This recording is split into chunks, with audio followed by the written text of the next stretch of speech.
Untuk teman-teman etoser MKS, The Loa Master Key System, jadi untuk member-member di etos yang mungkin baru pertama kali ini mendapatkan pembelajaran melalui mendengar audiobook suara dari saya, jadi bukan membaca sendiri buku-buku. Biasanya kan orang beli buku lalu membaca sendiri dan menafsirkan sendiri, imajinasi sendiri. Tapi kenyataannya, ya banyak saya ketahui kok. Orang-orang beli buku paling membacanya hanya bab-bab awal saja. Jarang ada yang membaca sampai habis. Buru-buru mempraktekkannya. Jadi kelas etos pembelajaran The Loa MKS ini adalah kita belajar The Law of Attraction berdasarkan buku-buku bestseller. Jika Anda beli bukunya, itu harganya bisa Anda tahu kok. Anda bisa searching di Google ya. Berapa masing-masing harga bukunya. Seperti dari Rhonda Byrne yang menulis buku The Secret. Jadi saya bahas sekilas saja ya tentang buku-buku bestseller yang sangat bagus ini. Buku The Secret, bahwa Rhonda Byrne itu menjadi produser gitu ya. Dia menjadi produser film The Secret di layar lebar. Yang intinya itu pada awalnya adalah dia menceritakan bahwa dia dalam kondisi terpuruk. Jadi Rhonda Byrne ini awalnya terpuruk ya. Terus anaknya memberikan dia buku kecil. Buku kecil itu judulnya adalah The Science of Getting Rich, karangan Wallace de Wattles. Nah, dia mempraktekkan buku itu, tapi gak cuma satu buku, karena Rhonda Byrne itu juga seorang penulis ya. Nah, ini supaya menyadarkan kita ya. Saya juga jadi semangat dan suka membaca buku ya, karena coba bayangkan saja seorang penulis seperti Rhonda Byrne aja, dia juga masih membaca buku-buku orang lain toh. Jadi dia sambil mempraktekkan buku The Science of Getting Rich itu, dia juga membaca buku-buku lain yang nyambung dengan buku itu. Setahun dia mempraktekkan buku itu, hidup dia berubah. Jadi di buku The Science of Getting Rich itu diceritakan bahwa think in a certain way, act in a certain way. Jadi ini terkait dengan physical quantum. Jadi berpikir dengan cara tertentu itu adalah kita berpikir dengan menyadari bahwa ada substansi atau energi hidup di kehidupan kita. Jadi kalau kita merubah cara berpikir kita, maka atom-atom itu akan berubah begitu.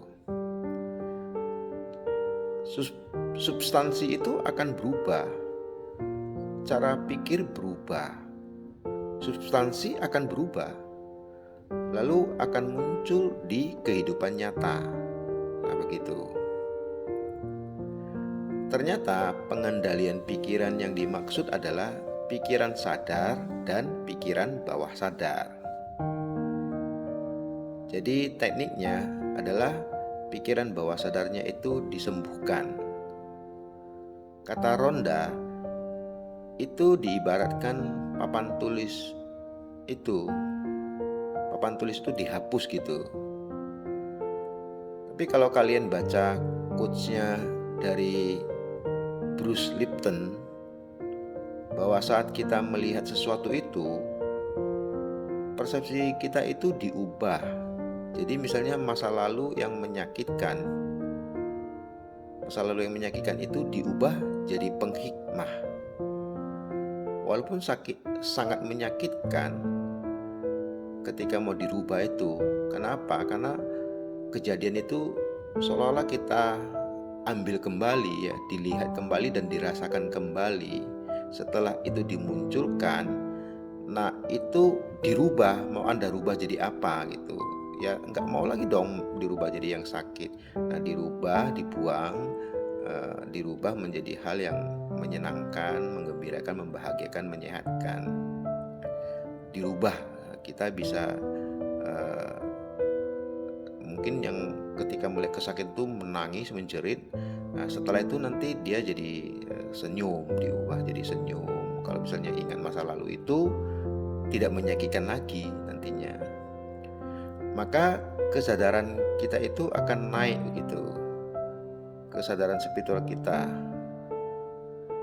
Nah nanti juga akan kita bahas bersama, yaitu di buku Letting Go. Kita nanti belajar bagaimana melihat masa lalu kita yang kelam, trauma masa lalu, trauma masa kecil. Kita lihat, kita masuk ke dalaman itu ya, masuk ke dalam bawah sadar, kita ambil kembali kejadian itu, dilihat dengan jelas, kemudian itu kita lepaskan gitu ya. Nah nanti kita belajar khusus tersendiri di situ. Ini Anda tahu nggak tuh, saya belajar ini bayarnya 10.000 US dollar itu sekolah di luar negeri ya. Nah Anda dapatnya gratis tapi nggak mau sungguh-sungguh kan disayangin. Nah jadi saya lanjutin. Rhonda Byrne itu menyebutkannya dengan papan tulis atau black box, itu dihapus gitu. Dihapus masa lalu kita dan tidak terhubung lagi dengan masa lalu. Analoginya begini, jika di dalam kulkas, kulkas mesin pendingin ya, Anda kan bayangin aja kulkas gitu ya.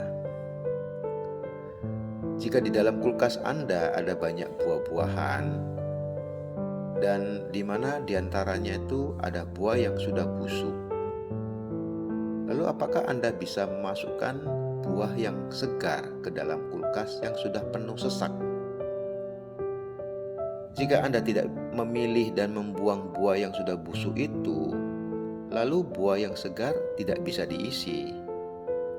Banyak orang tidak menyadari bahwa buah busuk itu akan mempengaruhi buah-buah lainnya terkontaminasi, dan bahkan Anda malah mengabaikan buah yang segar dengan menyimpannya di luar. Coba bila Anda buang buah yang sudah busuk, nah kulkasnya kan jadi ada ruang kosong, sehingga bisa diisi dengan buah yang segar. Jadi masa lalu itu sudah dianggap menjadi persepsi kita terhadap masa lalu itu yang sudah dibuang. Kalau persepsi masa lalu sudah dibuang, maka kesadaran spiritual kita naik dan kita akan melihat dunia itu lebih baik begitu. Kulkasnya kan akan lebih dingin, bukan? Nah, sel-sel tubuh kita, energi di DNA kita itu akan berubah. Dengan mendamaikan masa lalu, itu adalah langkah awal. Langkah awal untuk membuat kehidupan kita lebih baik. Nah, baru setelah itu kita melepas beban mental. Yang dimaksud beban mental itu antara lain adalah merubah persepsi kita tentang masa lalu itu, seperti beban mental kemarahan kita pada orang lain, kebencian, dendam gitu. Masa Anda mau toh sudah dijolimi, disakiti, terus rasa sakitnya Anda bawa sampai saat ini, sampai sekarang, dan malah rencananya Anda mau bawa terus ke masa depan? Gitu kan? Nah, itu akan mempengaruhi beban mental keinginan kita menuju masa depan. Jadi mencemaskan masa depan gitu loh. Contoh seperti, pernah nggak mendengar seperti ini? Ya, kalau member di bawah jalan, itu kan mencemaskan masa depan. Nah, melepaskan beban mental itu, tekniknya ada di bab 4 The Master Key System. Nah, jika kita sudah bisa melepaskan beban mental, baru kita latihan visualisasi. Nah, di buku The Science of Getting Rich itu seperti itu. Jadi, think in a certain way, act in a certain way. Berpikir dengan cara tertentu, bekerja dengan cara tertentu. Jadi kita harus memahami di sekitar kita itu ada substansi atau energi hidup yang bergerak saat cara berpikir kita berubah. Kan pernah dengar quotes-nya Albert Einstein toh? Apa katanya? Orang yang ingin mendapatkan hasil yang berbeda tapi pekerjaannya sama terus begitu, itu orang gila katanya kan. Masa hasilnya mau beda tapi pekerjaannya sama? Itu kan orang gila. Oke. Nah, tentunya salah satunya yang menginspirasi Rhonda Byrne itu ya buku The Master Key System ini. Ya, jadi buku The Secret yang begitu laris terjual ya sampai menjadi film layar lebar ya karena buku The Master Key System ini inspirasinya. Karena jelas ditulis 4 buku yang menginspirasi The Secret itu. Nah, salah satunya adalah buku The Master Key System. Jelas ada tertulis di buku The Secret. Memang tidak disebut di filmnya ya, tapi ada di bukunya The Secret. Nah, di buku The Science of Getting Rich juga dijelaskan bahwa kita itu selama proses mau kaya, kita perlu merubah mental kita. Gak cuman sekedar merubah cara berpikir, gak cuman berpikir positif, sibuk dengan berpikir positif, berperasaan negatif, tapi kita juga merubah fokus. Merubah fokus itu yang sepertinya itu berat untuk dilakukan, soalnya ada rasa takut gitu ya. Coba perhatikan, kita selalu takut yang gak jelas. Takut kalau dikatain kita mau jualan, takut kalau dikatain kita jahat, takut kan kalau dikatain kita sombong. Kita harus merubah fokus seperti bahwa kita harus hanya maunya mendengar, melihat yang baik-baik saja. Hanya berteman dengan orang-orang kaya saja. Sebetulnya itu memang kalimatnya seperti itu, tapi perlu dipahami bahwa kalau misalnya ada pengemis, nah ini yang saya lanjutin yang voice note saya yang kemarin, kita ada pilihan antara pengemis sama penjual. Kalau ada pilihan ya, pilihan antara pengemis dan sama penjual. Kalau pengemis, kita ngasih uang ke dia, boleh nggak? Kalau dibaca buku The Science of Getting Rich kan seakan-akan nggak boleh ngasih uang ke pengemis. Nggak persis seperti itu sih. Boleh, tapi ya nggak usah melibatkan hati gitu ketika ngasih pengemis. Kita kasih ke pengemisnya dengan uang secukupnya tanpa kasihan. Sering kan kita dengar, kasihan ya, nggak usah ya, jadi nggak usah kasihan. Nah, energi akan lebih besar lagi kalau kita membelikan uang itu kepada orang yang berjualan. Misalnya tukang sayur, dia kan bekerja toh. Misalnya ambil saja kembaliannya Pak, gitu misalnya.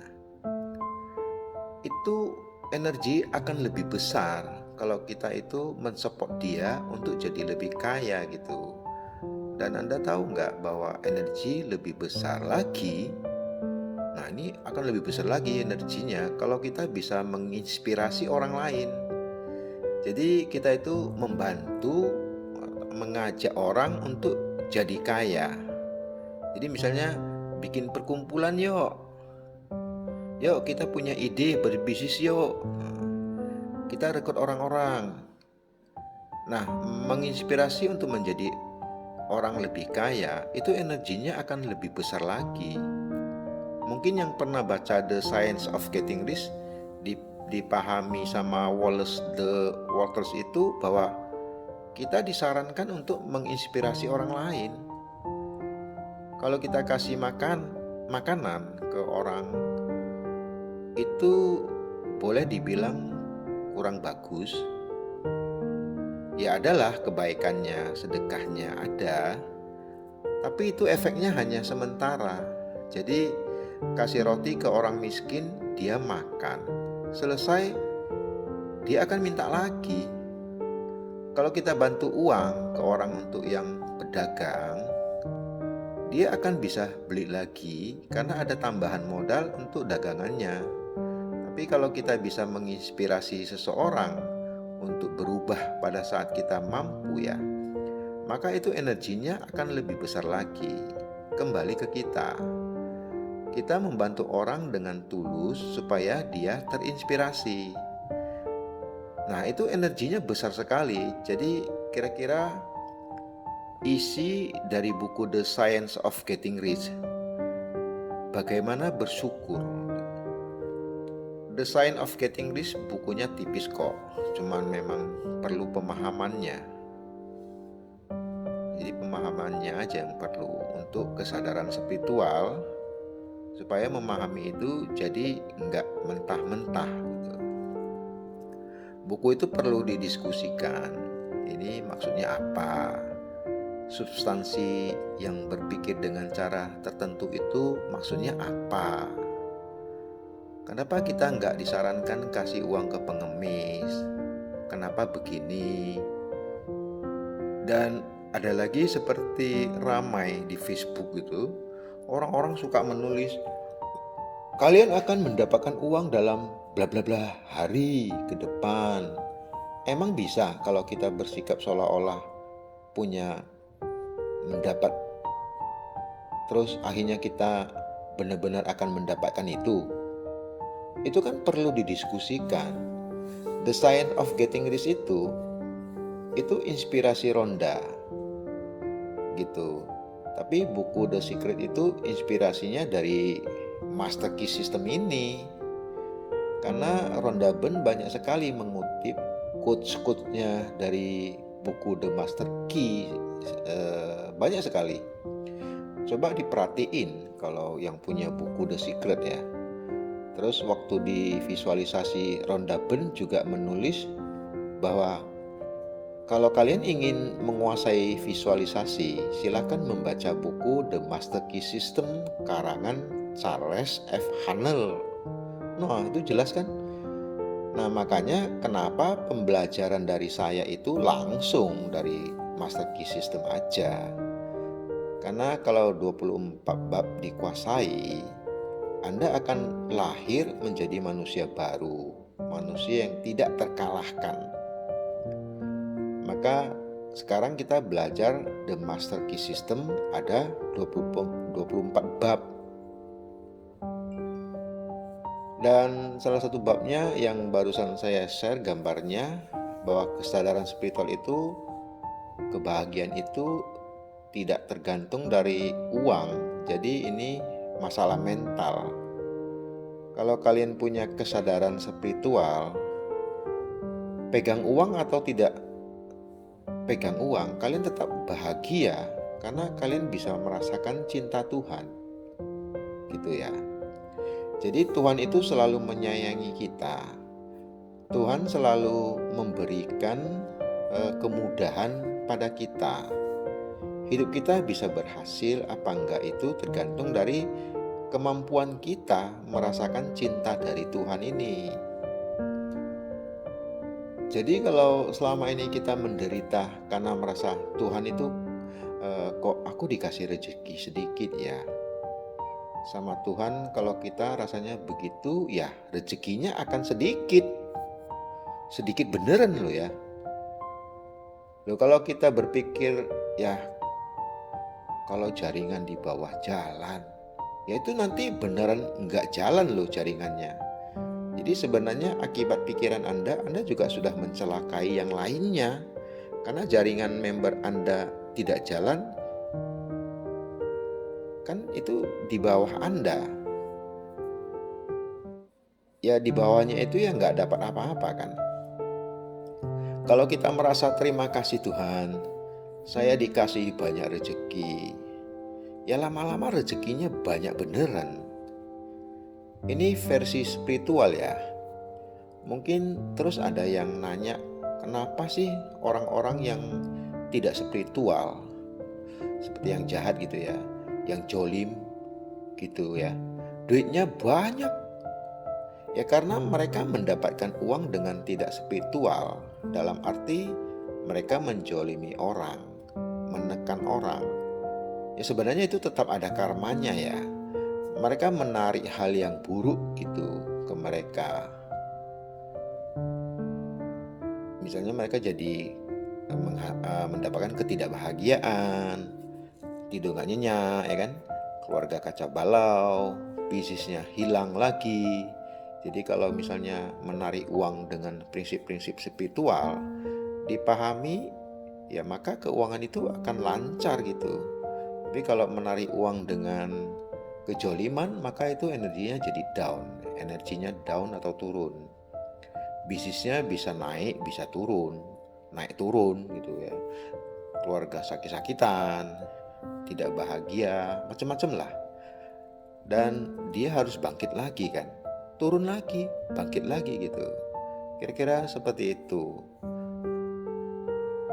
Karena kalau kalian belajar law itu kan, law of attraction itu kan artinya like attract like gitu. Jadi suka ya akan menarik suka gitu. Nah jadi mungkin ada yang protes, kok gimana ya caranya bahagia kalau nggak punya duit? Semakin banyak kita bisa merasakan kasih Tuhan, Tuhan itu menyayangi kita kok. Bahwa sebetulnya Tuhan itu memudahkan hidup kita. Semakin kita mampu merubah persepsi kita, maka kelimpahan akan menuju ke arah kita. Maka uang akan semakin mudah didapat gitu ya. Semoga kita selalu bersyukur, bahagia, dan bisa merasakan bahwa Tuhan itu selalu menyayangi kita, selalu memberikan keberuntungan, kemudahan, dan kasih sayang. Selalu bersyukur. Terima kasih. Salam etos dari saya, Budi, PSI MSI.